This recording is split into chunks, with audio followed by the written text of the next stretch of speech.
On est vraiment mal enseigné. Et donc, quand tu es mal enseigné, c'est normal que les douleurs que maman a connues hier, elle est morte, tu continues de dire, je ressens les mêmes douleurs. Parce que on t'a appris que tu es lié. Et dans nos assemblées, on nous apprend, alors que nous sommes grands spirituellement, nous sommes matures, on nous apprend chaque jour à couper le cordon ombilical. C'est-à-dire à couper le lien, n'est-ce pas, qu'on a avec ceux qui ont disparu, ceux qui étaient notre lignée qui ont disparu. Mais bibliquement parlant, cet enseignement, surtout dans la Nouvelle Alliance, est complètement erroné. Est-ce que une question? Frère Cédric? Et Marita? Est-ce que Gaëla a vraiment faveur? Oui. Ben, on n'est pas vraiment sur l'Apocalypse, mais quand même on peut reprendre un peu, hein, oui.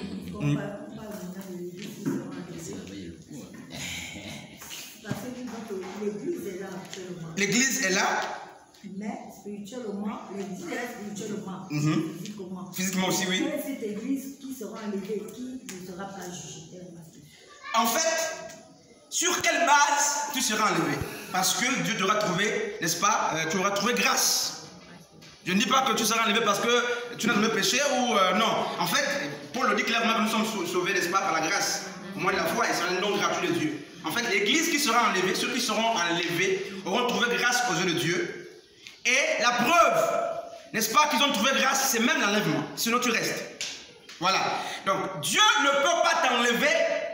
Il t'amène, n'est-ce pas, parce qu'il t'a trouvé grâce, tu es l'épouse. Parce que nous sommes, Paul dit quoi, je vous ai fiancé, n'est-ce pas, je vous ai donné à Christ comme une vierge pure. Normalement, si on reste rigoureux sur les Écritures, nous sommes fiancés à Christ. Voilà. Donc, nous montons pour les noces. Et j'en demande pas des noces. Les noces, n'est-ce pas? Parce que dans le processus de mariage, il y a le temps, n'est-ce pas, de fiançailles, il y a le temps de l'acquisition. On va prendre la fiancée. Donc, Dieu, Christ nous récupère en tant que fiancé, n'est-ce pas, pour les noces. On va festoyer, on va bénéficier de cette période de 7 ans. Et donc, puisque tu as déjà trouvé grâce, ça n'a pas de sens qu'on te juge encore pour t'envoyer en enfer. Ça n'a aucun sens. C'est pas soutenable. On a mal reçu l'enseignement. Donc, tu vas être jugé et tu vas aussi juger. Mais maintenant, notre jugement va consister, n'est-ce pas, dans les récompenses. Parce que même dans le royaume, nous ne serons pas au même piédestal. On n'aura pas la même taille, on n'aura pas, quand je parle de taille, je mets entre griffes, on n'aura pas les mêmes privilèges. Parce que chacun recevra, n'est-ce pas, selon le combat qu'il aura mené sur terre. C'est ça aussi. Vraiment, c'est pour que vous soyez en paix, parce qu'on a peur qu'il peut s'installer plus ou moins doucement. Maman Doya. Voilà. Donc, ne quittez pas le royaume. Et Paul dira, ne vous mettez plus à nouveau sous le joug, n'est-ce pas, de l'esclavage. Ça veut dire quoi? Quand bien même tu as reçu la grâce, tu as reçu le royaume, quand bien même, n'est-ce pas, tu peux jouir des privilèges du royaume, frères et sœurs, tu peux à nouveau toi-même te mettre sous le joug de l'esclavage, où tu étais à l'époque. C'est pourquoi beaucoup retournent aux vomissures, facilement. Ils retournent, mais ils sont parfois à l'église, mais ils sont répartis comme les chiens. Le proverbe dit, n'est-ce pas, que tel, n'est-ce pas, l'homme qui repart vers les vomissures est comparé à un chien, en fait, un insensé. Et voilà, tu repars sur les vomissures, et comment tu repars? Le fait que tu acceptes déjà que tu es lié à un ancêtre, tu repars, et tu te remets sur le joug des infidèles, sans te rendre compte, parce que la vraie délivrance commence par le changement de mentalité. Et donc, foi ancestrale, la liberté que nous avons, n'est-ce pas, l'affranchissement qu'on a, commence par nous séparer du poids des pieds, c'est-à-dire du poids des racines, du poids ancestral. Vous voyez? Un sœur Marianne. Donc, que plus personne ne parle de ce que papa a fait hier, de ce que maman a fait hier, sinon, n'est-ce pas? Mais la parole nous ment. Finalement, à la fin, la parole nous ment. Et de quoi est-ce esclave? Frère, des alliances. En fait, c'est pas faux, hein? Vraiment, il y a un problème des alliances. Mais ce que je suis en train de dire, que les alliances ne concernent pas les nés en Christ. Non.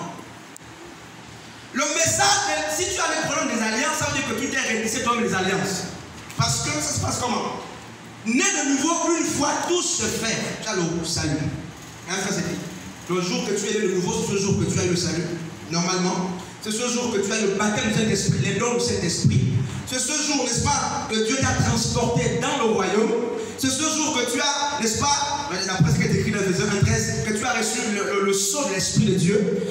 En fait, c'est ce jour que tu as bénéficié de toutes les grâces. Et là, Ephésiens dit, n'est-ce pas, que Dieu nous a béni de toutes les bénédictions spirituelles dans les lieux très saints. Donc, toutes les bénédictions, tu les as eues le jour de la conversion. Normalement. Et ta délivrance qu'il a eue là, comment comprendre que les gens sont possédés, les chrétiens sont possédés? Ça veut dire qu'ils ont ouvert une brèche.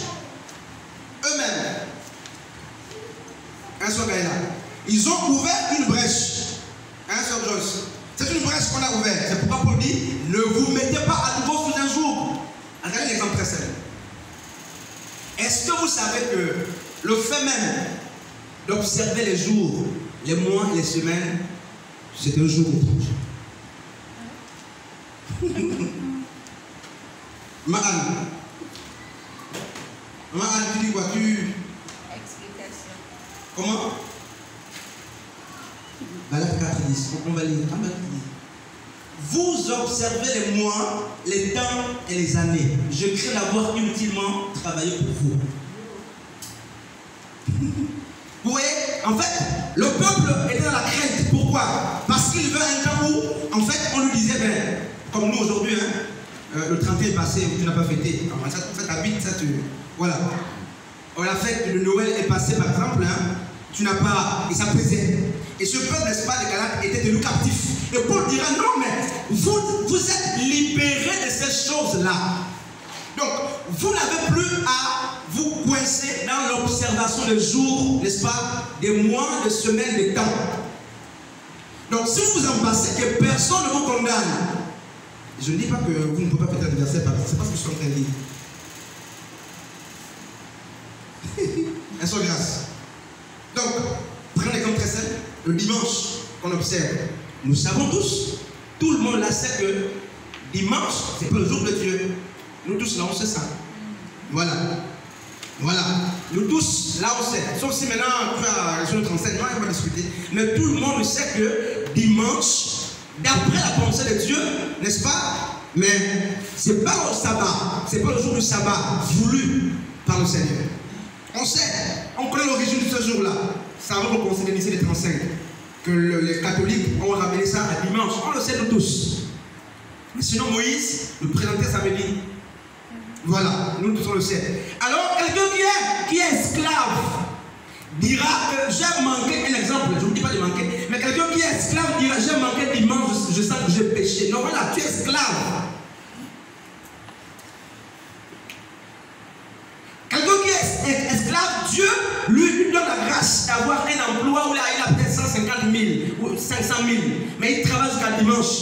Mais parce que tu es tellement esclave, n'est-ce pas, des systèmes des hommes, tu diras non, ça c'est un emploi diabolique, parce que Dieu ne peut pas permettre que je l'emploie dimanche.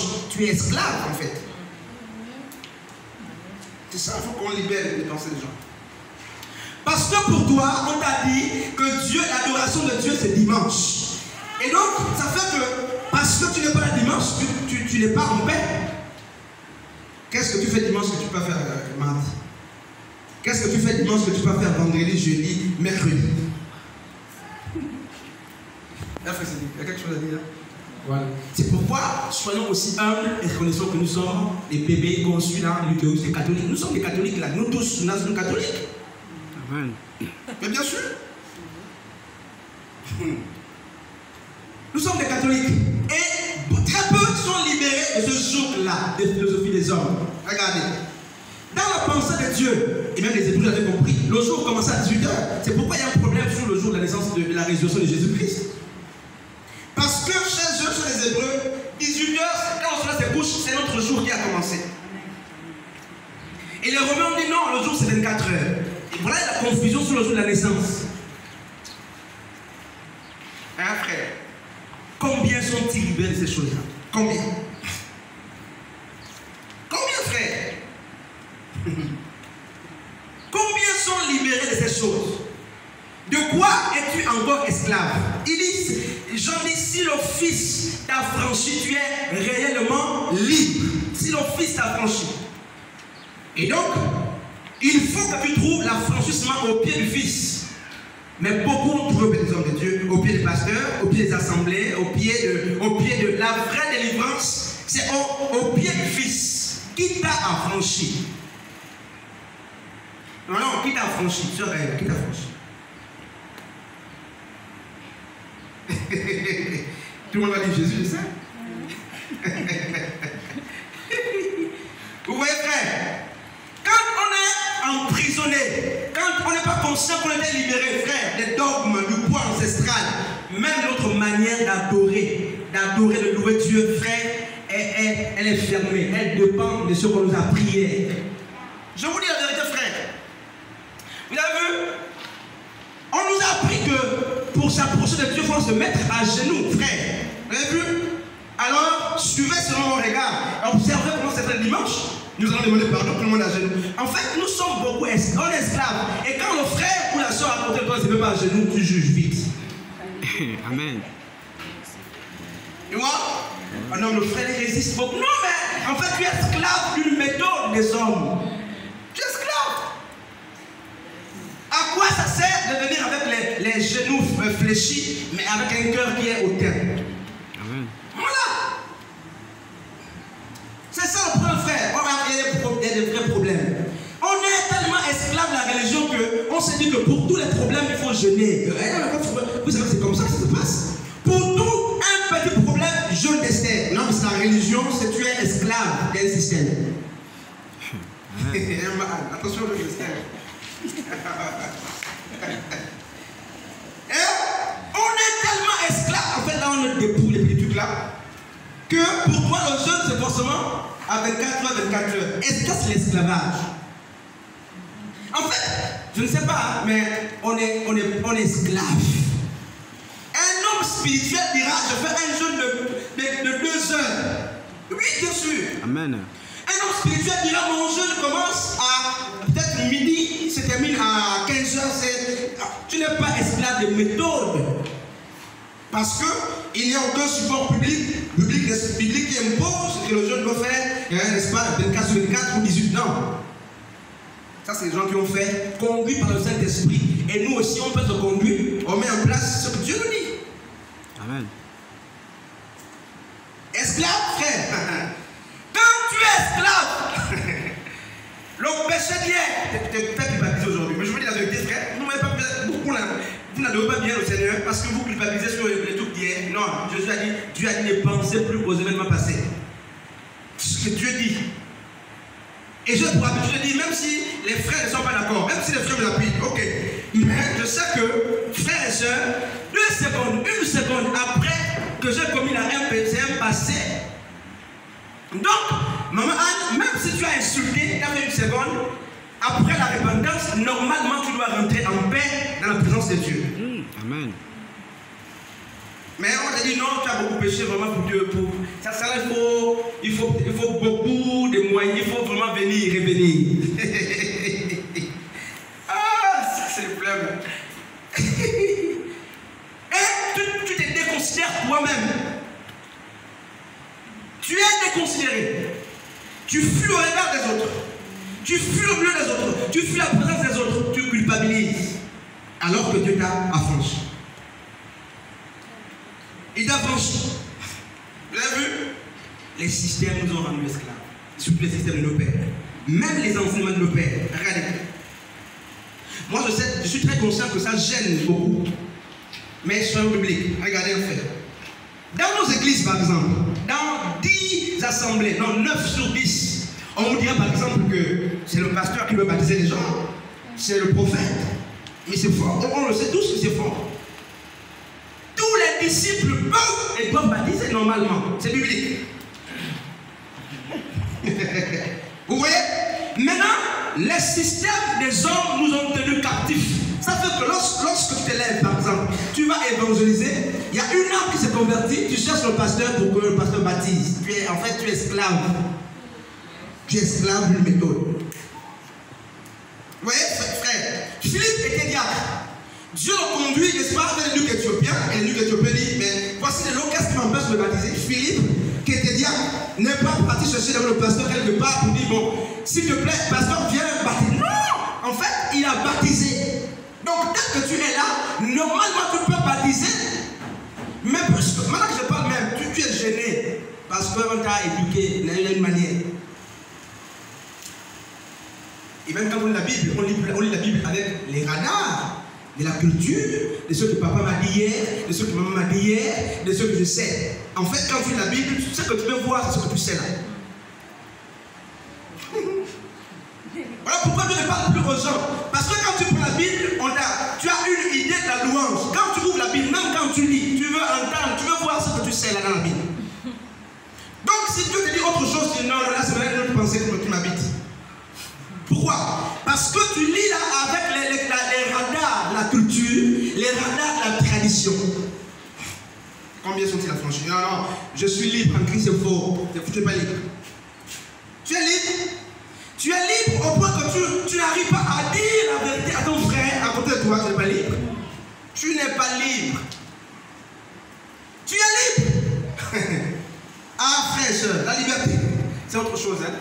C'est vraiment autre chose. La vraie liberté, d'après les Écritures, ce n'est pas le fait de faire ce qu'on veut. Non. La liberté, elle consiste à se conformer à ce que la parole de Dieu dit. Donc, un citoyen gabonais est libre lorsqu'il respecte les lois du Gabon. Il dit je suis libre. C'est pas quand tu es un frère, non. C'est quand tu es en conformité avec les lois, les principes de la nation dans laquelle tu es, et tu dis tu es libre. Voilà la liberté. Donc, ne confondons pas, n'est-ce pas, le libertinage avec la liberté. Et combien sont-ils libres? Je parle, n'est-ce pas, de la liberté du premier jour. La liberté, n'est-ce pas, du jour ancestral. Combien sont libres? Non, il n'y a pas. Beaucoup sont esclaves. Beaucoup sont esclaves. Parce que dans ma famille, les gens n'ont pas beaucoup appris. C'est ceux qui se reflètent sur moi. Et c'est toi qui le proclames, c'est pas quelqu'un d'autre. Et la vie et la mort sont au pouvoir de la langue. Donc quand tu confesses ces choses, en fait, tu reconnais, tu ramènes ce que Dieu a coupé. Tous les liens qu'il a coupés là, tu les reconstruis toi-même. Amen. Donc les hommes de grande destinée, c'est aussi les hommes qui veillent sur ce qu'ils disent, sur ce qu'ils pensent. Vous avez vu? Dans ma famille, oh non, ça c'est normal parce que non, tu es esclave, tu n'es pas libre, tu es encore esclave.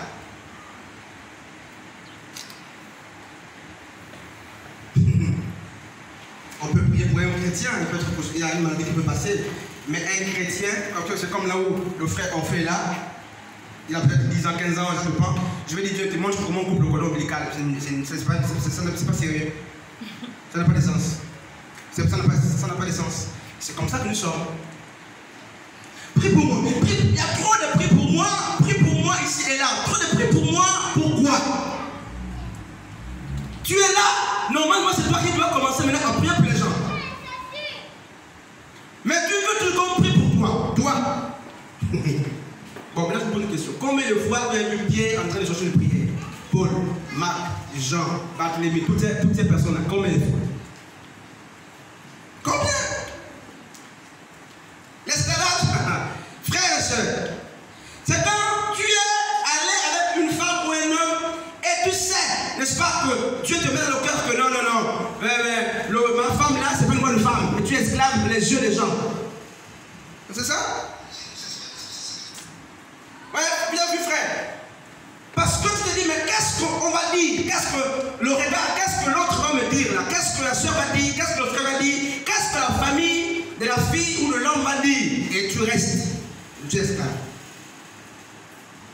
Tu es libéré frère, tu dois prendre des décisions. Tu es libre comment? Regarde, même la vision que Dieu t'a donnée, tu n'arrives pas à la mener loin parce que tu es influencé par les gens autour de toi, tu es esclave. Un esclave, on critique et il répond tout de suite. Quand on est esclave, en fait c'est ça. On va critiquer, tu réponds, paf, aussi tu as répondu. L'esclavage c'est ça. En fait tu t'intéresses encore aux autres du monde là. On t'a critiqué, oh non, pourquoi me critiques? En fait tu n'es pas délivré. Parce que l'aigle, frère, garde les yeux rivés vers là-haut, vers l'objectif. Si tu es l'aigle, tu es séparé, n'est-ce pas? Tu es séparé de la critique. Et en fait, tu dois comprendre que la critique est une vocation. Si tu es chrétien, si tu es chrétienne. La persécution, c'est une vocation. Tu es appelé à vivre ça. Matthieu 5, même 9 le dit. Heureux êtes-vous lorsque vous serez persécutés à cause de la justice. Et pour dire à Timothée, n'est-ce pas, que celui qui veut marcher, n'est-ce pas, pieusement, n'est-ce pas, va être persécuté. Alors, une sœur qui est esclave des dires des hommes, mais s'intéresse à tout ce qu'on dit de lui ou d'elle. Amen. C'est ça. Les frères qui sont libres, que vous lapidez ou pas, il sait qu'il a été affranchi pour la liberté. Un jour, j'écoutais à une cérémonie, n'est-ce pas, des frères à 6 heures, parce que je vais aller au travail le matin. Il y a une maman qui m'a vu, qui dit, oh frère, je t'ai vu, tout ça. À 6 heures. Mais tu m'as vu à 6 heures, comment? Tu m'as vu? Tu peux me voir à 6 heures? 6 heures, c'est 1 heure. Est-ce que c'est écrit qu'on ne peut pas se voir à 6 heures? Vous voyez? Et un frère esclave culpabilise. C'est ça, frère et soeur. Un frère esclave, quand on l'accuse, il vient vers vous. Donnez-moi les preuves, donnez-moi les preuves, donnez-moi les preuves. C'est ça? Alors que les hommes qui sont affranchis, ils les laissent, les accusateurs, fournir les preuves. C'est ça. Donc, nous sommes affranchis de quoi? Du poids ancestral. D'abord, du péché d'Adam. N'est-ce pas? Christ nous a libérés de toutes ces choses-là. Et il nous fait, n'est-ce pas, bénéficier de la grâce, de la promesse qu'on a faite, n'est-ce pas, à la postérité, n'est-ce pas, d'Abraham. Et je disais dimanche à une soeur que Moïse avait tué Isaac, la soeur a hurlé sur moi. Je disais ça à une soeur, que Moïse avait tué Isaac. Je disais, oui, qu'Abraham plutôt a tué Isaac. Je disais à la soeur qu'Abraham n'est pas le père de la foi. La soeur a dit, mais ça c'est l'antichrist maintenant, n'est-ce pas? C'est un message antichrist. Ma faveur. Hein, soeur Mamou? Soeur Mariam, vrai ou faux? Abraham a tué son fils Isaac. Vrai ou faux?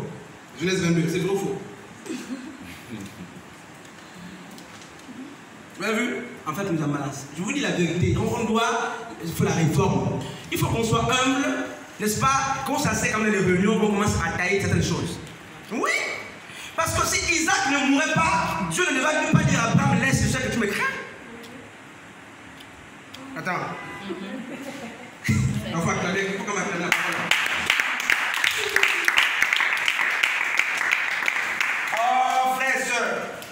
Isaac, montez s'il vous plaît, soeur, montez. Montez, venez devant. Abraham a tué Isaac en ma faveur.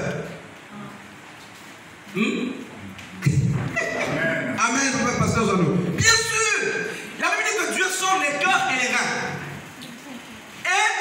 Et il fallait que Dieu se rassure qu'Isaac est mort pour qu'il déclare Abraham comme étant l'espace homme clos. Mais quand même, on a un Isaac qui n'est pas mort physiquement. Mais Dieu dit, non, laisse, je sais que tu le crains. Non. En fait, Dieu s'était rassuré qu'Abraham avait vomi Isaac et que l'acte d'Abraham était sincère. Donc Abraham avait tué déjà Isaac dans sa pensée. Dieu a vu. Amen. Tu vois un peu? Il a tué Isaac. Combien parmi nous, n'est-ce pas, sont-ils prêts? Donc Abraham n'est même pas, n'est-ce pas, déclaré père de la foi parce qu'il était soumis à ses faux. Non, il n'est pas père parce qu'il était soumis à l'épreuve. Non. Quand il porte le nom d'Abraham, c'est quoi? Sœur Abraham. Une multitude, non, n'est-ce pas? Abraham, c'était d'abord père élevé. Voilà, après il reçoit notre nom, père multitude. Donc, à quel moment Abraham est devenu père de la foi? Après? Non. C'est pour cela mon cas. Abraham devient père de la foi dans Genèse 12, d'abord. Quand on accepte par la foi d'aller vers une terre inconnue. Deuxièmement, quand il reçoit de Dieu, n'est-ce pas, la promesse. Et c'est par la foi qu'on croit à la promesse. Mais la foi n'a pas commencé avec Abraham. Pourquoi on dit que c'est le... Non. Pourquoi on dit que c'est le père de la foi? C'est pas parce que c'est lui qui a donné la foi. Non. Abel a offert l'offrande à Dieu par la foi. Enoch est monter au ciel par la foi. Ils avaient la foi, frère. Je vous dis, c'est grave. Donc, Abraham est père de la foi comment? Non, c'est même pas lui normalement le père, parmi les hommes peut-être.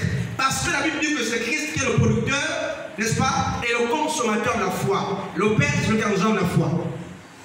Donc, Abraham est le père de la foi pour nous. Pourquoi? Mais parce que c'est le premier, n'est-ce pas, qui a reçu la promesse et qui a cru à la promesse. C'est le premier qui sort, n'est-ce pas, de la maison de Terah. Son père, le nom signifie quoi? Retard. Pour aller, n'est-ce pas, par la foi vers une terre inconnue. Immérita. Donc, on l'appelle père de la foi à cause de ces choses-là.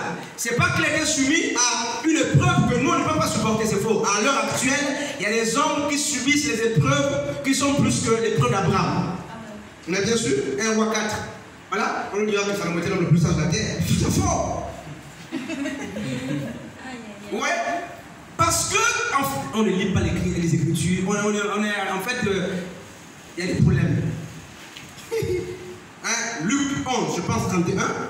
La Bible dit clair, il y a ici plus grand, plus sage que Salomon. Et puis Salomon était serviteur. Hein? Un soit grâce.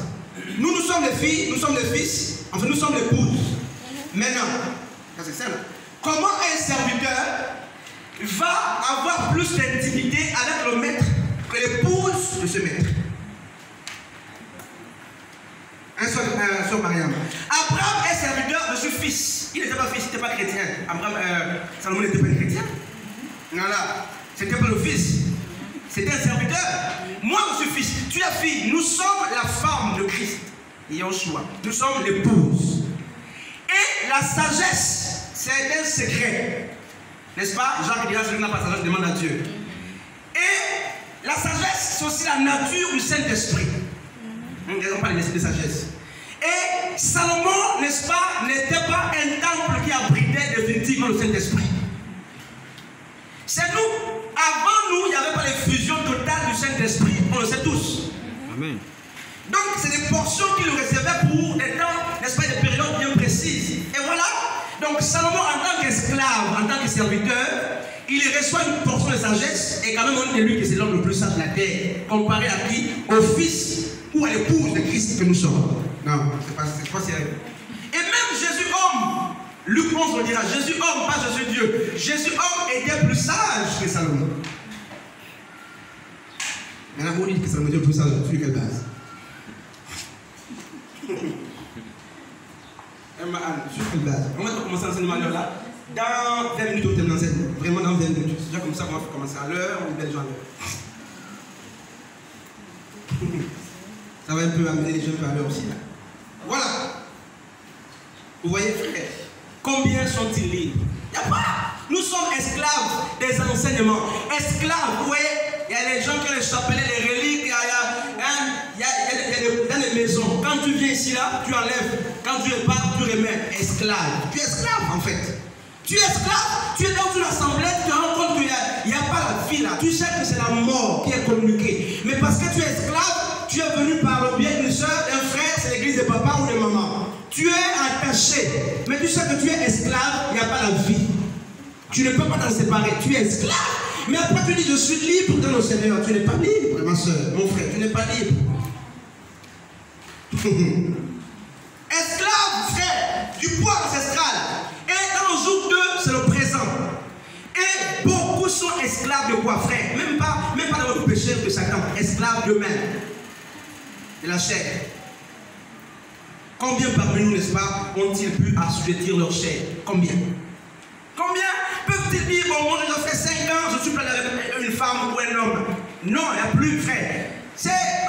Et puis on nous dit que tout ce temps-là, tu vas tomber malade, puisque tu es esclave de la science, mais alors, tu as des problèmes, frère. Vous avez vu, frère, soeur? Esclave de quoi? Du sentiment. Esclave des sentiments. Esclave, n'est-ce pas, des passions.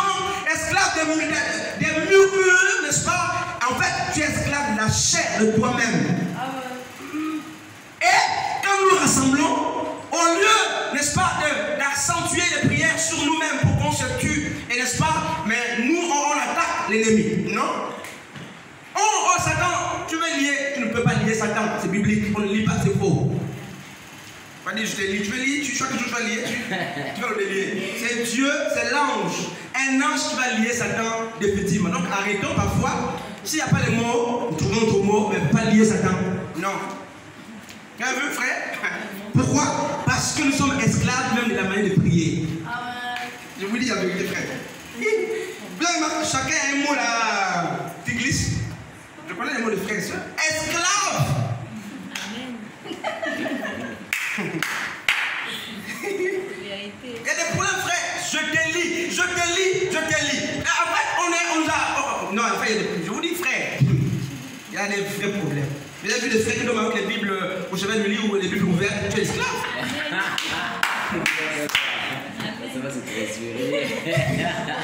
Mais la Bible telle qu'elle est, frère, sans l'esprit, ce sont les Écritures, il n'y a rien. La puissance va sortir. C'est pourquoi, dans le temple de Bouti, mais ils ont la Bible, la même Bible que toi et moi. Bon, maintenant tu prends la Bible sur quelle base? Tu mets au chemin, ça va le faire, c'est faux. Là, vous frère, on est, je vous dis frère, c'est grave, il faut qu'on soit vraiment libre de toutes ces choses-là. Esclave du voisinage, quand tu ne peux plus amener un frère, une soeur, tu es esclave, n'est-ce pas, de ce que les autres vont dire. Tu n'es pas libre.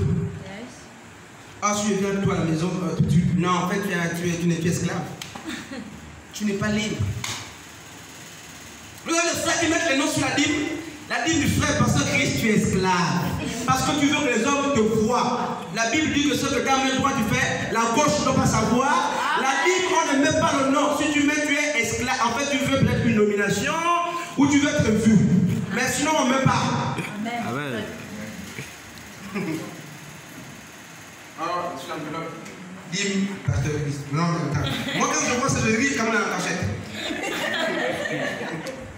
C'est pas bon. C'est dans le silence. Alléluia. Amen. Dans le silence, frère et soeur. Dans le silence. Dans 15 minutes, on va finir. C'est dans le silence. Donc, Christ nous a franchi.